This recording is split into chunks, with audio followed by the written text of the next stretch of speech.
Hello YouTube, it's Capt and Nabs here with you once again. And before I get into my video here, I just want to start off with a quick apology to all of you who are my loyal viewers and subscribers. I realize that I have basically posted almost no new content this summer, and it's just been absolutely crazy this summer. Between work, between family life, I have had very, very little time to do anything. I haven't even really done any flying in the online for my own enjoyment at all this summer really either. It's just been so busy. So I apologize. I know that some of you are itching for some new content, especially some new systems videos.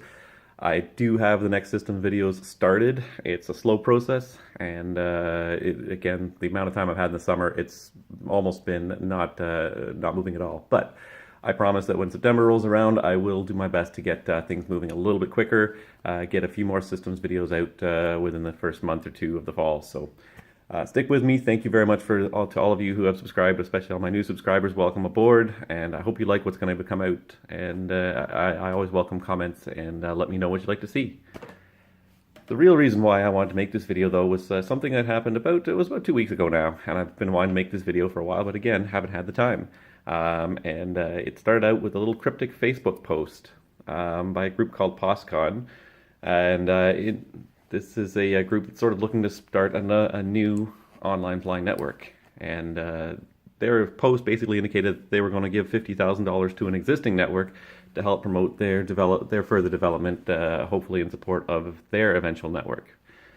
The original post didn't name the network. However, a staff member eventually did confirm that it was supposed to be the VATSIM network that was going to basically get this $50,000 donation in order to further their network development.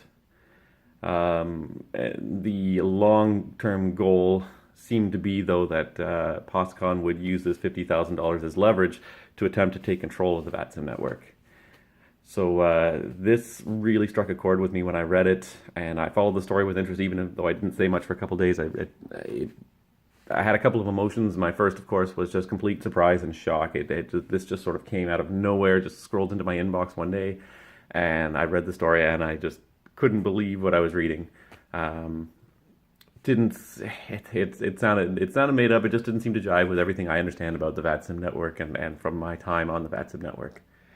But as I thought about it more, I thought that it did seem to be a fairly one-sided story. The fact that it wasn't in no way came from VATSIM, was mentioned by VATSIM directly, sort of made me think it was a little bit one-sided. And the idea that this was going to happen, I quickly came to the conclusion that this sort of thing will not happen for two basic reasons. And the first reason why is, first of all, the GDPR, or the General Data Protection Regulations that the EU came out with just this past year. They're fairly specific about every organization having to define what information they're gathering and why. It's a little bit onerous for volunteer organizations sometimes to come up with policies and procedures that meet these restrictions. But I think that these regulations, they might be a little bit overkill, but they're very necessary in this world that we live in, where so many organizations are just vacuuming up data with impunity. So VATSIM's administrators worked very hard for quite a long time trying to ensure that they were in compliance with these regulations. To suddenly have another third-party organization come along and say, we just want to take all this data, and for them to hand over the data, not that I think that they would, but for them to do so, hypothetically, would require a huge change in their data processing policies, because this sort of thing was never factored into it along the way. VATSIM was always viewed as an independent organization that would stay completely independent, so to try and pass that information along to another group would be very difficult, and I don't think VATSIM would be able to do so.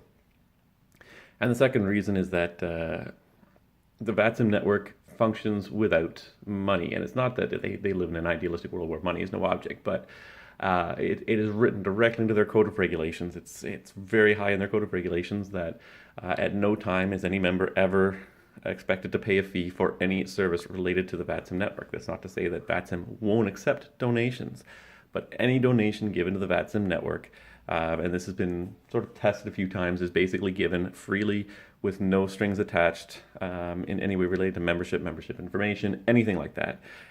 If you give money for anything, you donate server space, you donate a prize for whatever, That's perfectly acceptable, but you expect nothing in return from the VATSIM network. It is freely given. VATSIM will do with it as they need to, and you get nothing in return.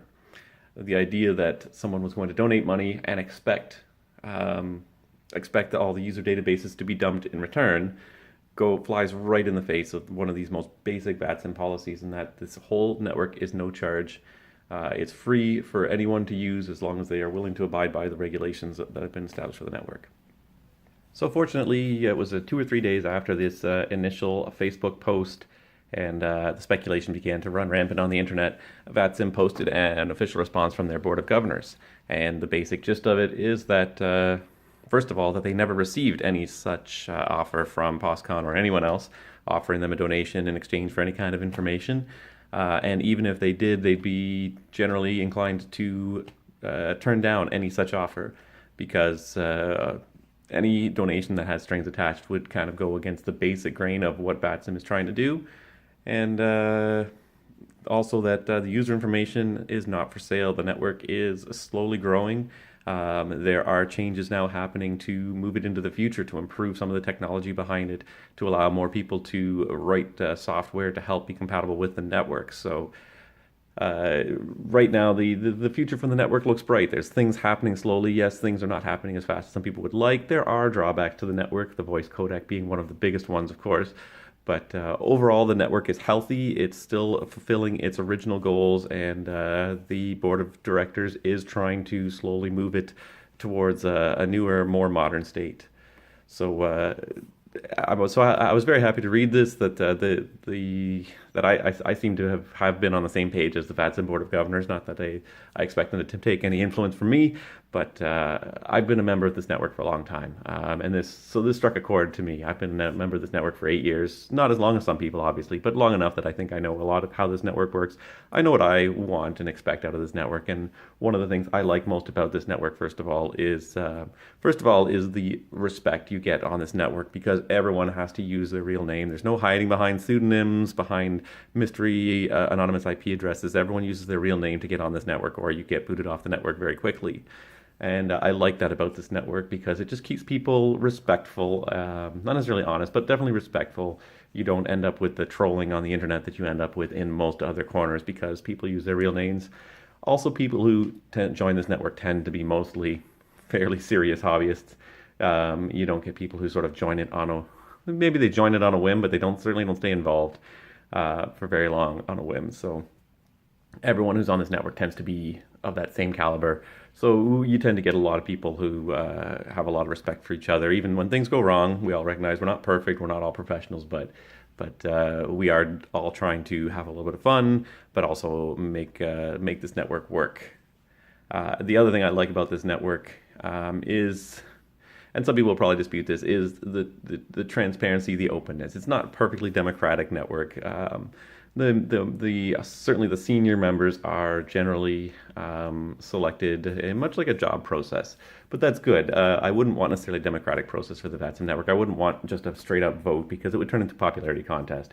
And people who are the best at winning popularity contests are not necessarily the best at getting things done. So most of the job postings are filled more in a job sense, where you submit a resume, you do an interview, we look at your job skills compared to the task at hand, as well as your personality and your people skills, and pick the best person for the job. So I do tend to think the process is fairly open. They accept anyone who's willing to apply. They post all jobs, and this goes for almost all the levels of VATSIM, whether it be from the top right down to the individual divisions and subdivision members. So it may not be perfectly democratic, but I feel like the process is open, and that's another thing that I've always liked about it.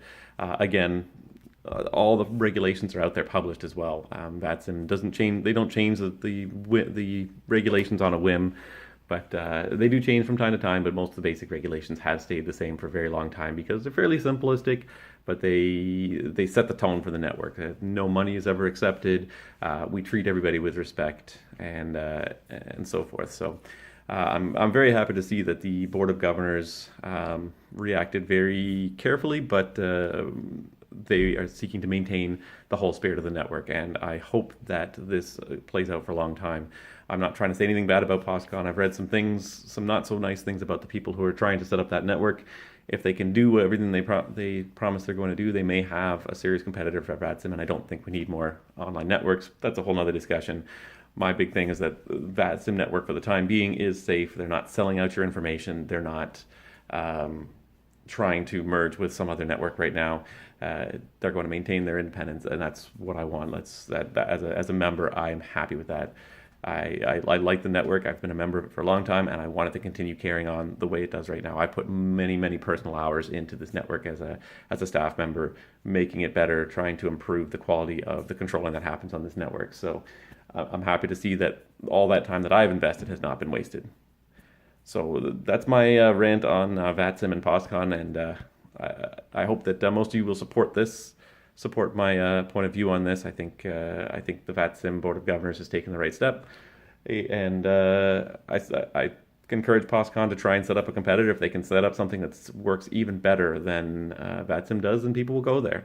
But for the time being, VATSIM is here to stay. It's not going anywhere, and that makes me very happy. So you can expect to see hopefully some videos from me in the fall flying around on the VATSIM network. In the meantime, I hope everybody has a great summer, and I will definitely try to get some videos out there in the not too distant future. Thank you so much for subscribing. If you haven't subscribed already and you'd like to, just hit that button down there. You'll see my new videos whenever they come out, and I look forward to seeing you all online very soon. Take care.